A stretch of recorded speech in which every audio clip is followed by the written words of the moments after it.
Kwa majina naitwa Dismas Matonye Mkuya, ni mwenyekiti wa taasisi ya WAMDA na sio kikundi, na ninamaanisha ni taasisi kwa sababu wana WAMDA tunategemea kuwa taasisi kubwa sana. Ninayo furaha kwa siku ya leo kuwa maeneo ya Vingunguti, eneo la Itungi.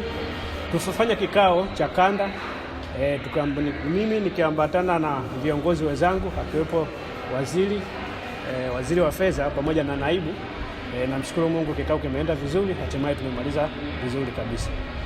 Lingine na waasa wana kikundi wa taasisi ya WAMDA, tarehe 22 mwezi wa pili tutakuwa na kikao cha wana WAMDA wote pale maeneo ya Buguruni shule. Kwa hiyo basi kifupi kabisa na waasa na kuwasisitiza tufike kwa wingi na tufike kwa wakati ili tuweze kujadili yale ambayo mna mustakabali wa wana WAMDA wote. Cha msingi kabisa ni swala la kuzingatia muda.